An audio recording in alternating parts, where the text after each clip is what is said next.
할렐루야. 이전에 가지 못했던 새로운 곳을 가기 위해서는 반드시 필요한 것이 두 가지가 있습니다. 첫 번째는 지도입니다. 어릴 적에 제가 아버지 차를 타고 이렇게 여행을 다니다 보면은요, 꼭 아버지 옆에 조수석에 앉고 싶잖아요. 어린 마음에. 그 앞에 보면은 다시방이 있습니다. 대시보드 또는 이제 글로브 박스를 이렇게 딱 열면은 거기에 꼭 있는 것이 있었어요. 바로 지도책입니다.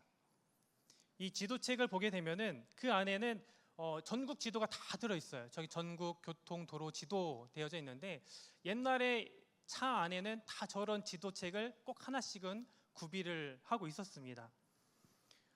먼 길을 갈 때 반드시 필요한데, 옛날 80년, 90년대에는 사실 도로 상황도 좋지 않았고 지도가 없으면 낯선 곳에 간다라는 것을 생각할 수가 없었어요. 그래서 매년마다 고속도로 휴게소를 가게 되면 매년 아버지가 이 지도책을 새롭게 구입하는 것을 전 보았습니다. 자칫하면은 이제 길이 새로 나서 전혀 이상한 곳으로 갈 수가 있기 때문이죠. 또 장거리를 가다가 보면은 먼저 지도책을 꺼내서 지도를 살펴보는데, 거기에 보면은 전국의 고속도로가 다 나와져 있어요. 내가 지금 현재 어디로 가고 있는지, 어느 고속도로를 타고 앞으로 어떻게 다른 고속도로를 타고 가야 되는지를 다 볼 수 있도록 해놨습니다. 이거 없이는 절대로 다른 타 지역을 간다라는 것이 너무 힘든 일이었어요. 두 번째로 필요한 것이 있는데, 이정표와 편말입니다. 이 지도만 있다고 갈 수 있는 것이 아니에요. 여기 사진 보이면은 어딘지 아시겠어요? 잘 안 보이는 것 같기는 한데, 저기가 가마 삼거리입니다. 가마 삼거리. 보이시죠? 앞으로 가면은 오송역, 청주역, 서청주 IC 이렇게 쭉 있고요. 오른쪽으로 가면은 법원, 경찰청, 산남동으로 갈 수 있다라고 되어져 있습니다. 저렇게 이정표와 현재 위치를 알려주는 저 편말이 있어야지만 내가 현재 어디 위치에, 지도상에서 어디 위치에 있다라는 것을 알 수가 있는 거죠. 만일 이런 이정표가 없다, 이정표가 쓰러져서 발견할 수 없다, 그러면 어떻게 될까요? 암울하죠. 구름이 막 끼어져 있습니다. 그 사람의 길은 앞구름이 막막한 거예요. 구름이 쫙 껴 있는 겁니다. 길을 잃고 헤맬 수밖에 없는 거예요. 이렇게 이정표와 편말은 현재 내가 지도에서 어느 곳에 위치해 있고 앞으로 어디로 나아가야 할지를 정확하게 알려주는 매우 중요한 것들입니다. 오늘 본문에는 이 낯선 길을 가는 이스라엘 백성들의 이야기가 나오는데요, 이스라엘 백성들이 하나님의 그 숱한 경고에도 불구하고 하나님이 아닌 우상들을 섬겨 나아갑니다. 그로 인해서 하나님이 그들을 징계를 하시는데, 먼저는 북이스라엘이 아수르에게 멸망을 하죠. 포로로 잡혀갑니다.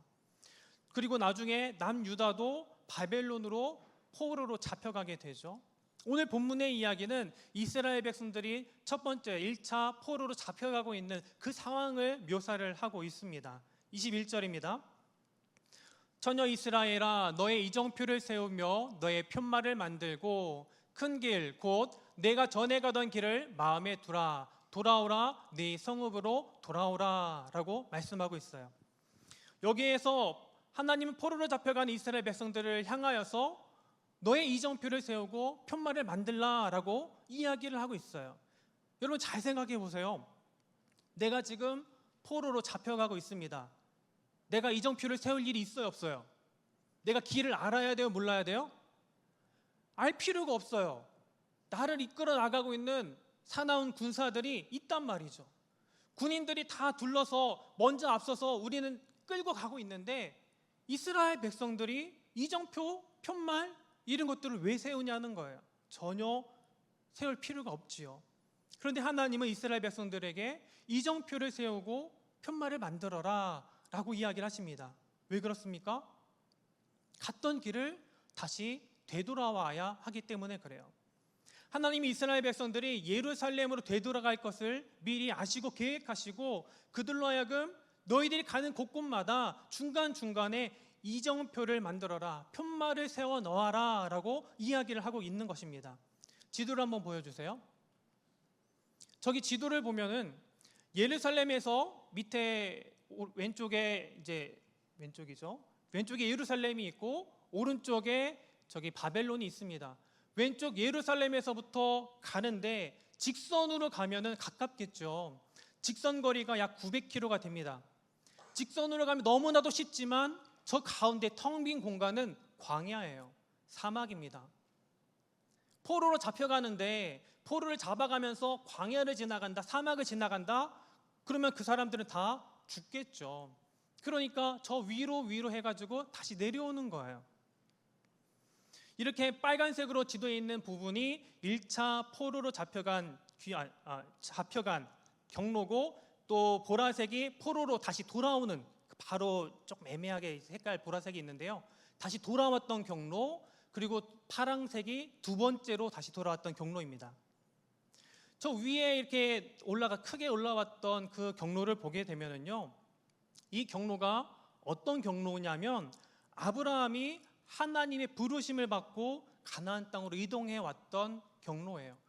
오른쪽 하단에 우르가 보이죠? 그렇죠? 맨 파란색 그쪽에 우르가 있습니다. 거기에서부터 쭉 올라와서 알레포라고 되어져 있는 저 꼭대기 있죠? 알레포 바로 옆이 하란이에요. 아브라함이 아버지와 함께 하란으로 먼저 이주를 했다가 하란에서부터 가나안 땅으로 내려오는 거예요. 아브라함이 이동한 경로 그대로 이 이스라엘 백성들이 다시 갔다가 또 돌아오게 되는 그런 일이 있는 겁니다. 그래서 아브라함이 저 가나안 땅, 그 바벨론 지역에서 가나안 땅으로 들어왔기 때문에 들어올 때는 반드시 저기 있는 유프라테스 강을 건너야 하는 거예요. 그래서 이스라엘 백성들을 우리가 흔히 히브리 사람이라고 성경에 기록이 되어져 있는데요, 히브리 사람, 히브리 민족, 이 히브리라는 말이 강을 건너온 사람이란 뜻이에요. 아브라함이 저 유프라테스 강을 건너왔던, 이주해 왔던 사람이다라는 의미입니다. 그래서 성경에서 보니까 아브라함이 조카 롯을 구할 때에 그 지역 사람들이 아브라함을 부를 때에 아브라함을 히브리 사람이라고 부릅니다. 또 보디발의 아내가 요셉을 부를 때에 히브리 사람이라고 이야기를 해요. 출애굽 이후부터는 뭐라고 이야기합니까?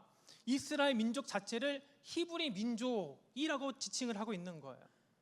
다시 말해서 이 히브리 사람이라는 것은 아브라함의 자손을 의미하고, 아브라함의 자손이라는 것은 우리가 잘 알듯이 하나님의 약속을 받은 민족이죠.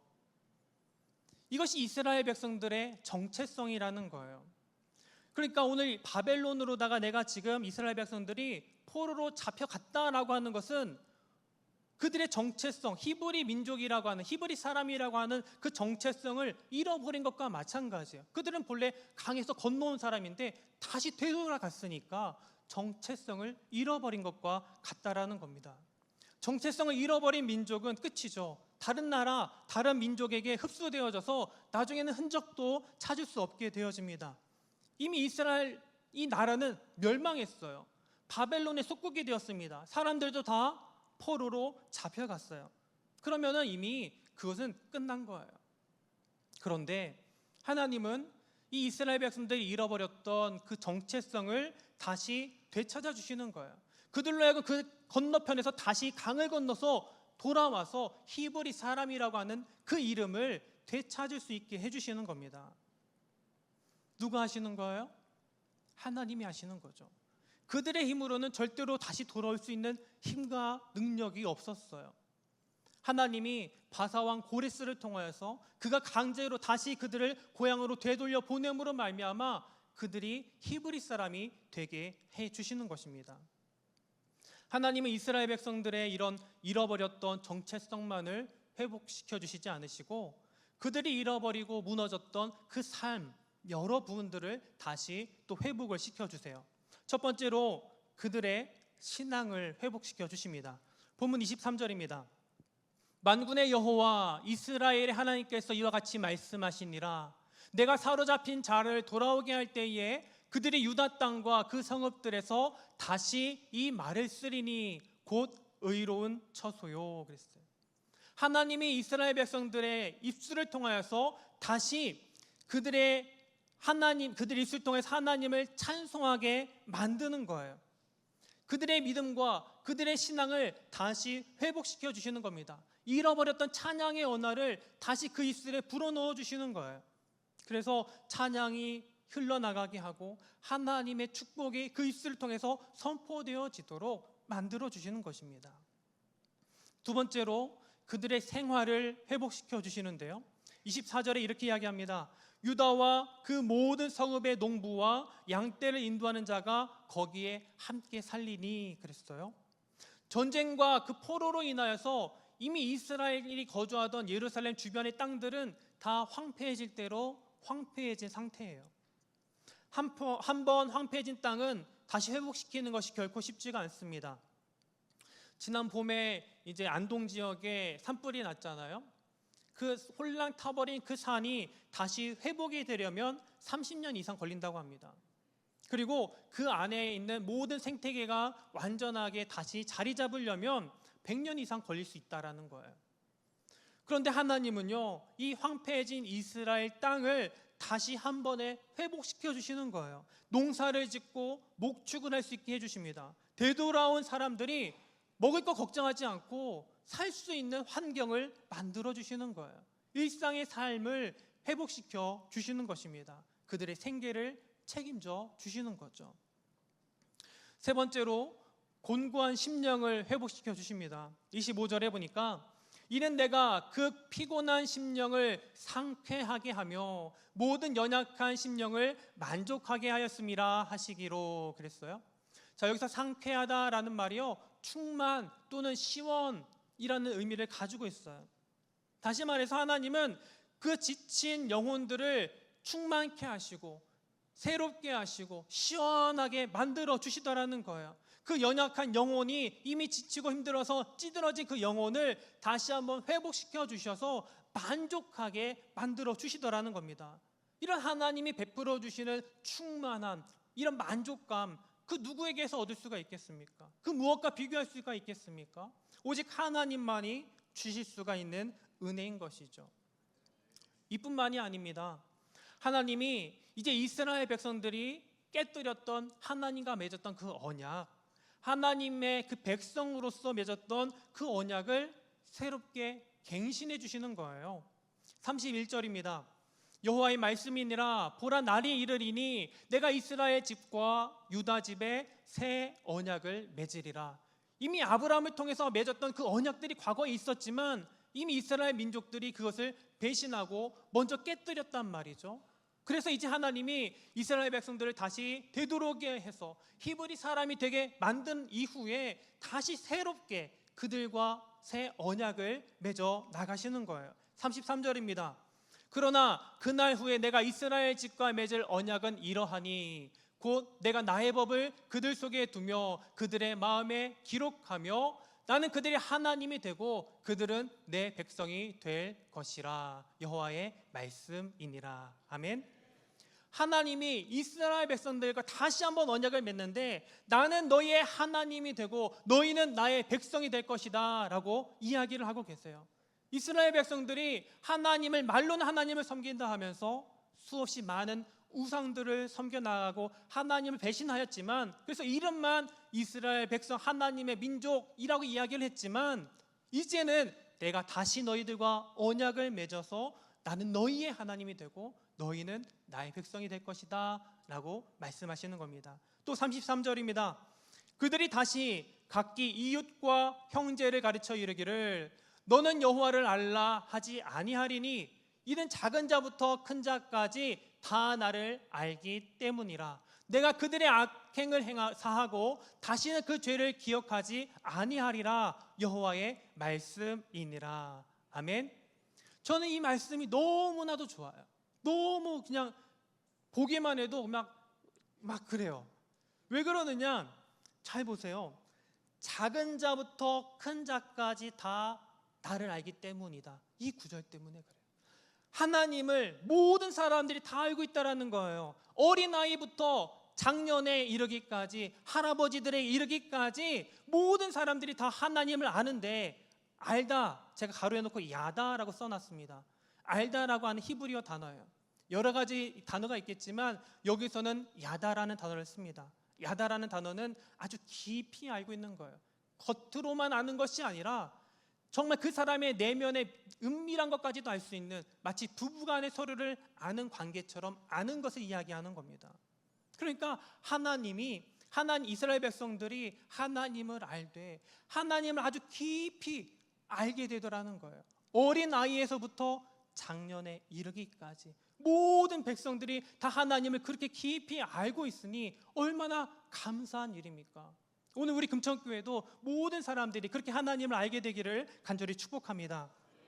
이런 은혜가, 이런 하나님이 우리들에게 베풀어 주시고 회복시켜 주시는 그 은혜가 오늘 우리 모두에게 임하여서 다시 한번 하나님의 은혜를 더 깊이 체험하고 더 하나님 앞에 감사히 나아가는 그런 믿음의 사람들이 되시기를 간절히 축복합니다. 이 모든 것은 다 바벨론으로 끌려갔던 이스라엘 백성들이 되돌아올 때 일어나는 일이에요. 그들이 돌아오려면은 반드시 지금 내가 포로로 끌려가고 있는 이 상황 속에서 해야 하는 일이 있는 겁니다. 포로로 끌려가니까 얼마나 힘들어요. 얼마나 지칩니까? 육신적으로, 정신적으로 이미 피폐해질 대로 피폐해질 수 있는데 그 상황 속에서 내가 반드시 해야 하는 일, 바로 이정표를 세우는 일입니다. 하고 싶지 않죠. 누가 하고 싶겠어요? 힘들어 죽겠는데. 거기에 신경 쓸 여유도 없습니다. 그러나 이 이정표를 세우지 않으면 이스라엘 백성들이 다시 되돌아올 수 없는 거예요. 난생 처음 가는 길이고 끌려가는 길에 누가 주변에 눈여겨보겠습니까? 돌아올 수 없는 거예요. 그러니까 오늘 내 삶이 어렵고 힘들다 할지라도 오늘 하나님은 여러분들에게 너의 이정표를 세워나가라 라고 말씀하고 계시는 겁니다. 내가 이 이정표를 세우지 않으면 내가 어렵고 힘들어서 방황하는 그때에 다시 되돌아올 수 없는 거예요. 하나님께 되돌아올 수 없게 되는 겁니다. 여러분들의 삶 속에서 어렵고 힘든 그 순간에 다시 한번 이정표를 세워나갈 수 있게 되기를 간절히 축복합니다. 그러면 우리가 세워야 할 이정표는 어떤 것일까요? 첫 번째는 나만의 이정표를 세워나가야 합니다. 21절에 보니까 처녀 이스라엘아 너의 이정표를 세우며 너의 편말을 만들고 라고 이야기를 해요.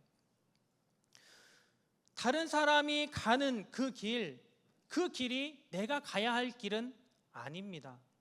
무슨 말이냐면 내가 가야 할 그 방향이 남들과 다 똑같지는 않더라는 거예요. 여러분의 인생길을 살펴보세요. 나랑 똑같은 삶을 살아가고 있는 사람 있습니까?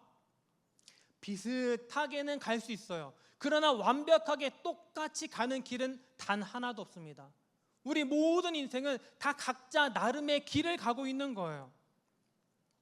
그러니까 남들이 이렇게 해야 된다 저렇게 해야 된다 하면서 이야기하는 것들을 귀담아 듣고 거기에 홀랑 따라가다 보면은 어느 순간 내가 어디에 있는지 알 수 없게 되더라는 겁니다. 이상한 곳으로 빠지게 되는 거예요. 우리가 친구 따라 강남 간다 그러잖아요.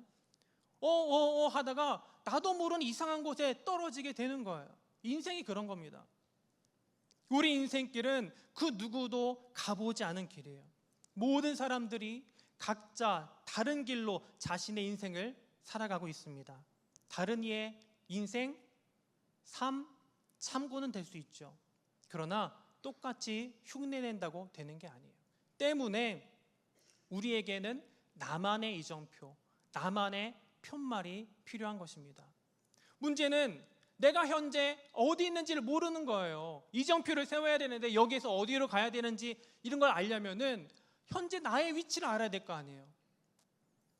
그거를 알지 못하는 거예요. 특별히 여기 중고등학생들, 청년들 있는데 이 친구들은 전혀 몰라요. 알 수가 없습니다. 이제 시작이거든요. 이제 인생 시작했고 사회를 조금 경험했어요. 내가 나아가야 하는 방향이 어디인지 아직 정확하게 알고 있지 않습니다. 또 살아온 경험도 적기 때문에 내가 뭘 해야 되는지, 내가 위치가 어디인지를 정확히 깨닫기가 쉽지가 않다라는 거예요. 그래서 금방 길을 잃고 헤매게 되는 겁니다. 그럴 때에 지도가 있으면 좋겠죠. 그렇죠? 내가 길을 잃었으니 지도가 있으면 살펴볼 수가 있을 거예요. 내가 어디쯤 있는지, 어디로 가야 하는지 이 지도가 있으면 참 좋습니다. 오늘 우리들에게 다 여러분이 가진 지도가 있어요. 어떤 지도일까요? 바로 이 성경입니다. 이 성경이 여러분들의 지도예요. 하나님을 믿는 사람으로서 우리는 하나님이 우리들에게 제시하는 각자의 길을 하나님께서 이 성경책에 다 기록해 놓으셨습니다. 하나님의 이 말씀을 보고 이 말씀을 듣고 깨닫기만 하면 하나님은 우리 각자 여러분들에게 나아갈 그 방향들, 인생의 방향들을 다 알려주시는 거예요. 나를 향한 하나님의 그 뜻하심, 그 계획하심, 그 부르심을 발견할 수 있기를 바랍니다. 성경에는 우리 인생의 모든 나아가야 할 길이 기록되어 있는 줄 믿습니다.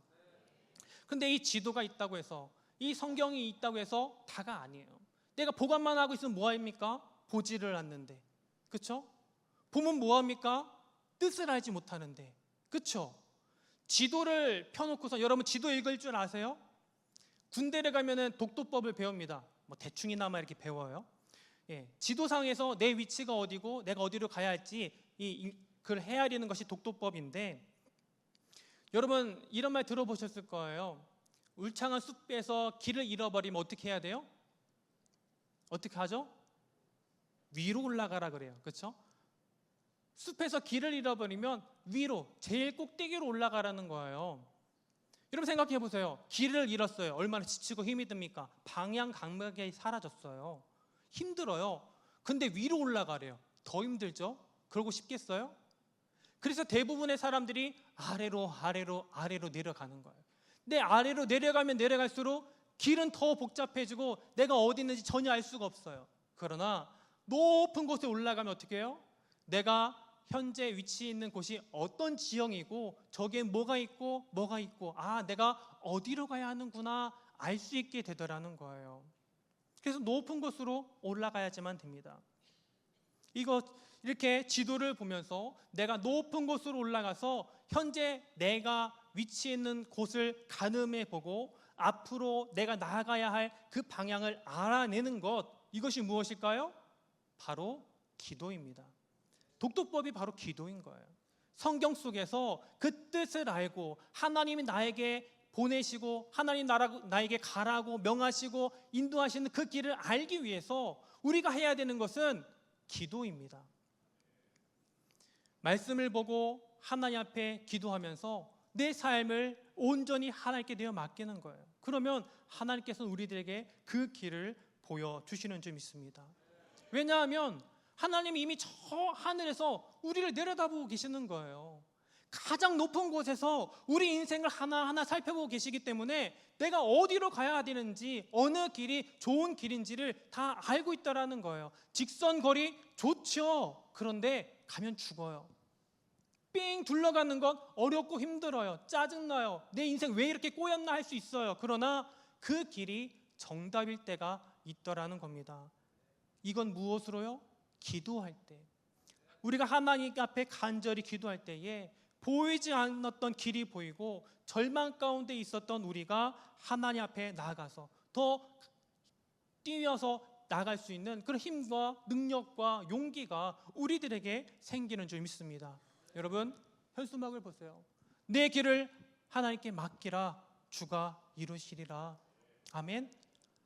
하나님께 내어 맡기는 거예요. 우리 인생길 하나님 앞에 내어 맡기는 겁니다. 그러니까 매일 말씀을 묵상하고 기도하고 그것을 내 인생 가운데 적용하고 있는 이 새벽 큐티 또 저녁 기도회, 이것이 얼마나 귀한 시간인지 몰라요.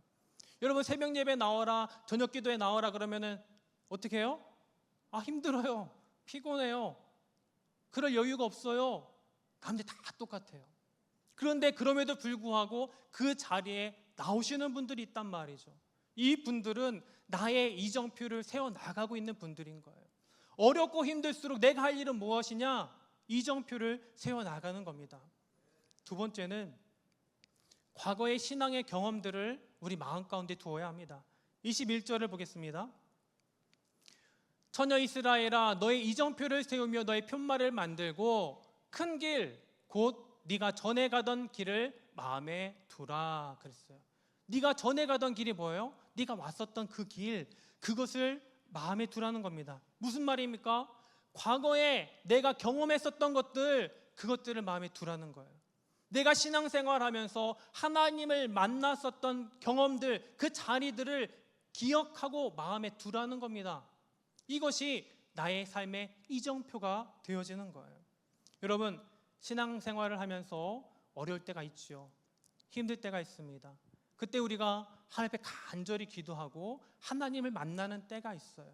응답받는 때가 있습니다. 문제가 해결되어지는 그 경험들이 내 인생의 중요한 포인트가 되는 거예요. 이곳이 나의 편말이 되는 겁니다. 내가 과거에 이렇게 했었더니 이런 문제가 해결되었다라는 것을 내가 경험적으로 알고 다시 그것을 떠올려서 오늘 내가 현재 어려운 가운데 있지만, 힘든 가운데 있지만, 앞길이 보이지 않지만 그 자리에서 다시 내가 하나님을 바라보고 기도해야겠구나, 말씀을 통해서 하나님의 뜻을 분별해야겠구나, 하나님께 매달리는 연습이 되어지더라라는 겁니다. 과거의 은혜의 경험, 그것이 바로 우리 삶의 이정표, 신앙의 이정표가 되는 것입니다. 그렇기 때문에 이것들을 참으로 소중하게 여겨야 돼요. 이런 경험들을 늘 마음 가운데에 품고 있는 그 사람들은 문제가 있자마자 바로 하나님 앞에 기도합니다. 내가 아무리 생각해 봐도 답이 없는 걸 알거든요. 그 골싸움에서 이렇게 막 할 필요가 없는 거예요. 먼저 하나님 앞에 기도해야 되겠구나 라는 생각을 하게 되는 거죠. 특별히 오늘 여기 중고등부 청년들이 있는데 저 때에 하나님을 만났던 경험들 참으로 중요한 겁니다. 사실 지금 여러분들이 당하는 고난, 아픔, 힘듦은 여러분들이 성인이 되어서 사회생활을 하면서 겪을 거에 세 발의 피도 안 돼요. 정말 너무나도 힘듦이 가득한데 그때의 그 힘듦을 이겨낼 수 있는 원동력이 무엇이냐? 내가 과거에 수련회에서, 성경학교에서, 부흥회에서 하나님의 은혜를 만나는 그 시점, 하나님을 경험했던 그 시점의 은혜가 나로 하여금 다시 하나님을 붙들게 되는 줄 믿습니다. 그러니까 여러분, 어렵다고, 힘들다고, 피곤하다고, 그럴 여유가 없다고 핑계를 대야 돼요, 안 대야 돼요? 핑계 대면 안 되는 거예요. 죽어라 하고 나와야 되는 겁니다. 나와서 하나님을 만나야 되는 거예요. 지금이 바로 은혜 받을 때임을 잊지 마시기를 바랍니다. 여러분, 어렵죠? 힘드시죠? 내가 뭐 해야 됩니까? 주님 앞에 나와서 기도해야 됩니다.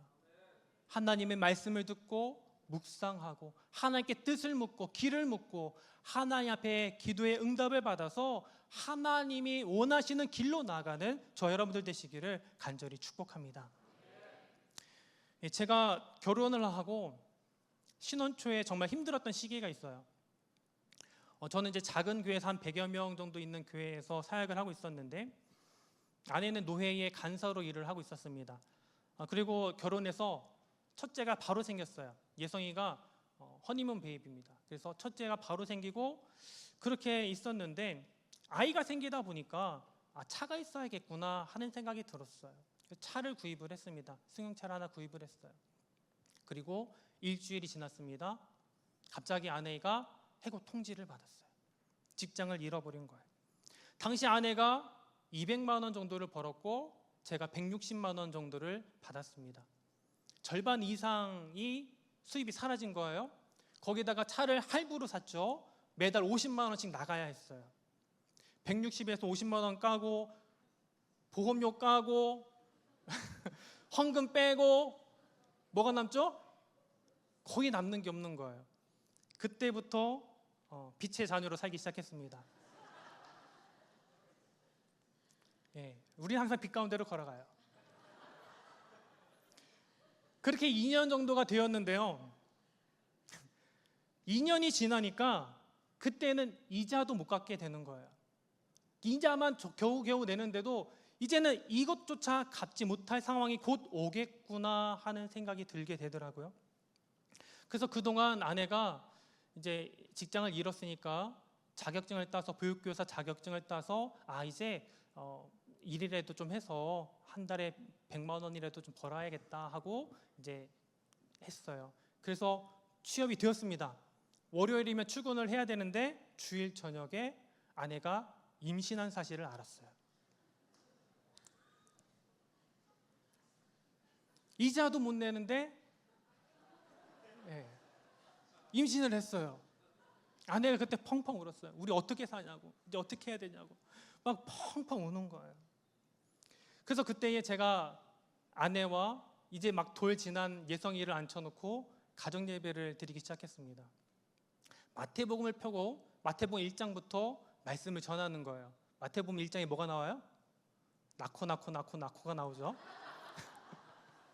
네.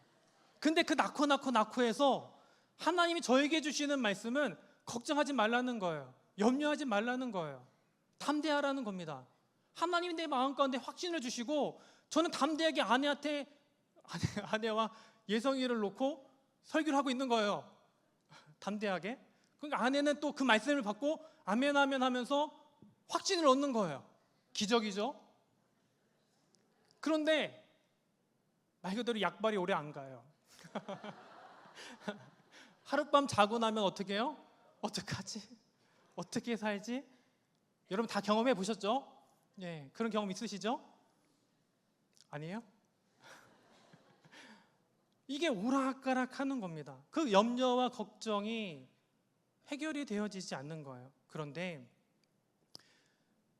9월쯤이었던 것 같아요. 9월에서 10월 넘어가는 시점이었던 것 같은데 교회에서 저에게 연말까지 사임해 달라고 이야기를 했어요. 그래서 그때부터 이제 사실 그 전부터 저도 사실 옮기고 싶은 마음이 있었어요. 말은 못하고 기도만 하고 있었는데 그래서 그냥 뭐 알아보고 이력서를 하나 둘 이렇게 넣어보려고는 하고 있었는데 그런 이야기가 들리니까 이력서를 막 넣었어요. 그런데 답이 하나도 없는 거예요. 어디에서도 답이 오지 않아요.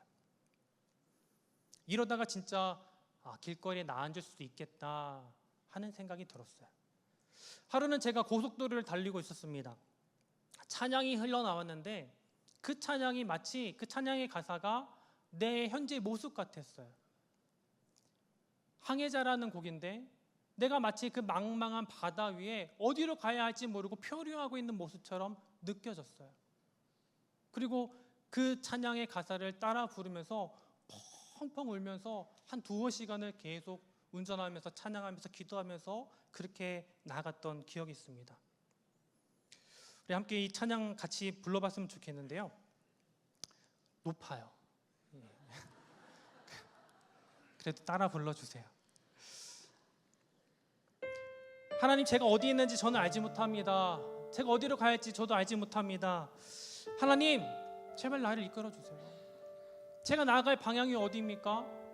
하나님 분명 응답 주셨는데 내가 어떻게 해야 될지 저는 알지 못합니다. 하나님, 제발 제 손을 잡아주세요. 절 포기하지 말아주세요.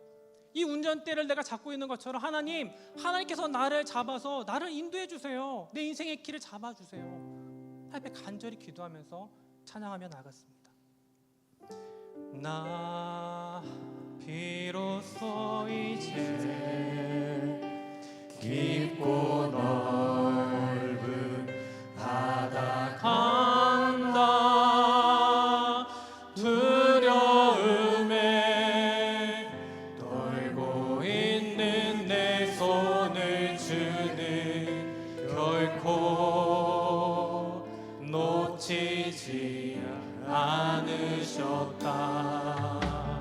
나 비로소 이제 폭풍을 뚫고 간다. 비바람에 흔들리는 나약한 나를 잡아주시는 그분을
찬양을 수없이 듣고 울며 그렇게 운전을 했어요.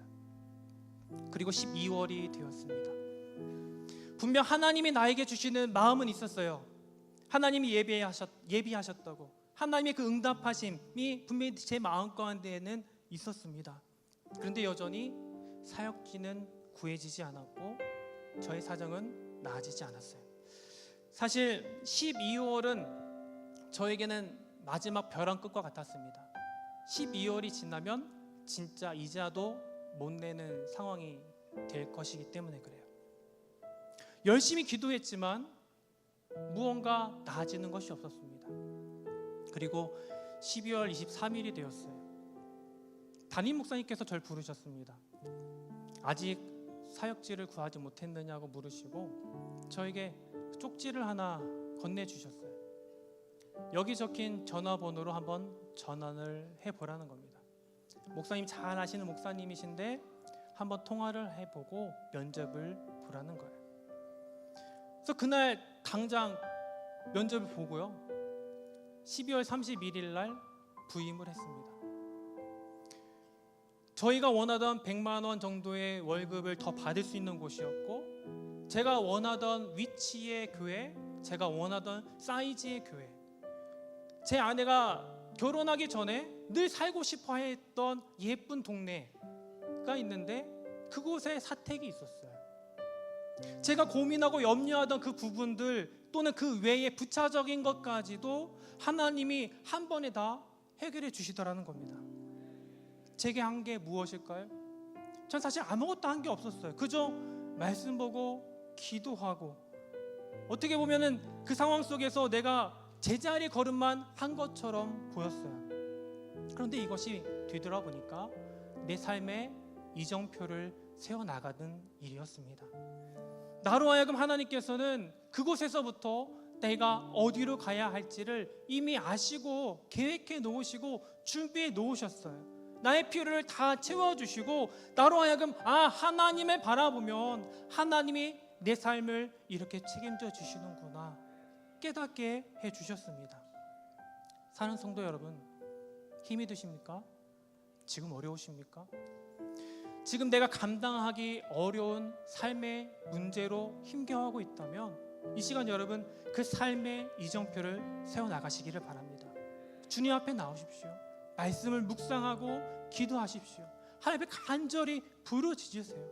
하나님을 만나고 하나님의 음성을 듣고 하나님이 나에게 주시는 그 은혜를 경험하시기를 바랍니다. 지금이 아니면 안 되는 거예요. 힘들다고 지치다고 외면해서는 안 되는 겁니다. 지금 내가 이정표를 세워나갈 때에 하나님이 그 모습을 보시고 나로 되돌아가게 하시는 줄 믿습니다. 그리고 하나님이 우리들에게 약속하신 그 약속을 이루어 주신 줄 믿습니다.